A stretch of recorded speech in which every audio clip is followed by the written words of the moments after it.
Malaking problema ang kinakaharap ng pamilya Guerrero ngayon dahil sila ang nadidiin sa nangyaring gulo at samantala malalaman na ni Roberto na siya'y may kapatid sa ama. Ngunit hindi batid ni Roberto na si Marites ang tinutukoy ni Pilar at samantala dahil sa problemang kinakaharap ng mga Guerrero ngayon, naungkat naman ang nakaraan ni Gustavo at Tinding. Si Pilar mismo ang nagkwento kay Roberto tungkol kay Tinding at sa bastardo umano.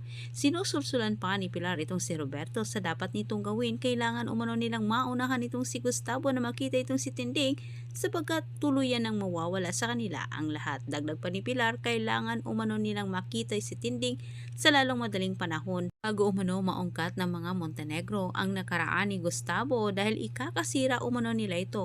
Subalit walang kaalam-alam itong si Pilar at Roberto na ang kanilang pinag-usapang Tinding Matilde ay lola ni Tanggol. Sa kabilang banda, sa sobrang desperado naman itong si Miguelito, hinanapan niya ng kahinaan itong si Tanggol upang sa ganitong paraan ay maari umano nilang gamitin para itong si Tanggol mismo ang sumuko. Dahil sa naungkat ang nakaraan ni Gustavo, malalagay sa alanganin ang buhay ni Tinding.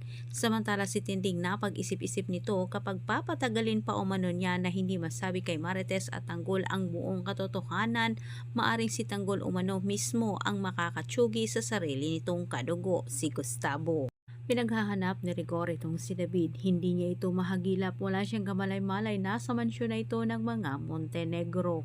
Tilang mahirapan ang pamilya Guerrero lalo na itong si Roberto na hanapin itong si Tinding sapagkat ito'y nagpalit ng pangalan, hindi Matilde kundi Tinding. Antabayanan pa yung susunod kong update. Maraming salamat sa inyong panonood. Huwag kalimutang mag-subscribe.